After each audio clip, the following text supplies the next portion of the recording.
सभी को मेरा नमस्ते।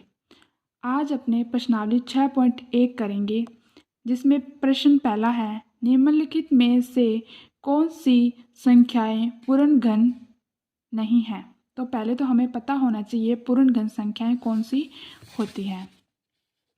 घन संख्याएं किसी संख्या का उसी संख्या से 3 बार गुणा करने पर प्राप्त गुणनफल उस संख्या का घन कहलाता है। जैसे 4 का घन, तो हम इसे 3 बार गुणा करेंगे। 4 गुणा 4 गुणा 4,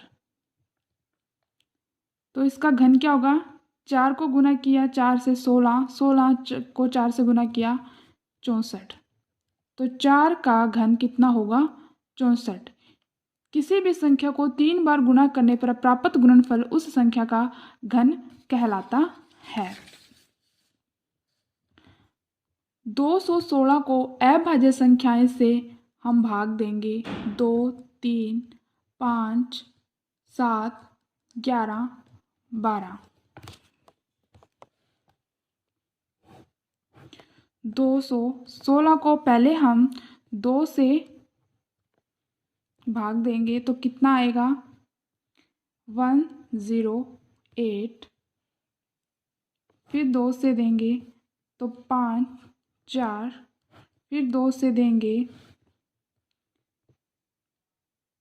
2, 7। अब ये 2 से नहीं जाएगा तो हम इसे 3 से भाग देंगे। 3 से भाग देने पर 9, 3, यहाँ पे 3, 3, 1। तो 2 का गुना 3 बार हो रहा है, 3 का गुना 3 बार हो रहा है, तो यहाँ गुणनखंड में संख्याएं 3 3 के समूह में आ रही है, अतः 216 एक पूर्ण घन संख्या है। अब हम 128 का करेंगे। 128 को 2 से भाग देने पर 6 और 4 आता है। 2 से भाग देने पर 3 और 2 आता है। फिर 2 से भाग देने पर 1 और 6 आता है। फिर 2 से भाग देने पर 8 आता है। 2 से भाग देने पर 4 आता है। 2 से भाग देने पर 2 आता है। फिर इसको 2 से भाग देने पर 1 आता है।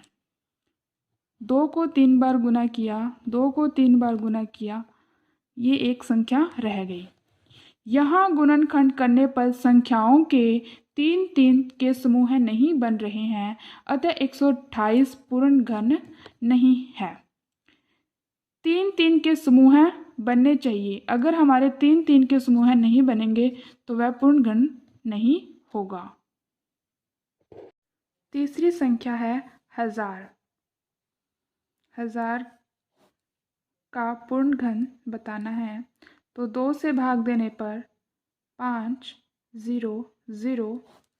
2 से भाग देने पर 2, 5, 0, 1, 2 और 5। 125 2 के पहाड़े में नहीं जाएगा, तो हम इसे 3 के में नहीं जाएगा, हम 5 से करेंगे। 5 से करने पर यहाँ आएगा 2 और 5। 5 से भाग देने पर 5, 5 और 1। 2 का 3 बार गुना हो रहा है और 5 का भी 3 बार गुना हो रहा है, अतः 1000 एक पूर्ण घन संख्या है।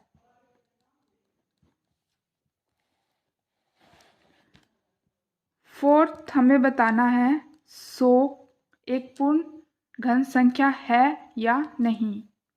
तो देखते हैं 100 का।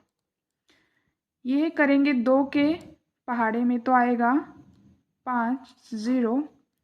2 के पहाड़े में करेंगे 2 और 5। 25 2 से नहीं जाता है, तो 3 से भी नहीं जाता है, तो हम 5 से करके देखेंगे। 5 को 5 बार करें 25, 5, 1। ये तो 2-2 के समूह बन रहे हैं। 3-3 के समूह बनने पर यह पूर्ण घन संख्या होती है। यहाँ पर 2-2 के समूह बन रहे हैं तो हम लिखेंगे अतः 100 एक पूर्ण घन संख्या नहीं है।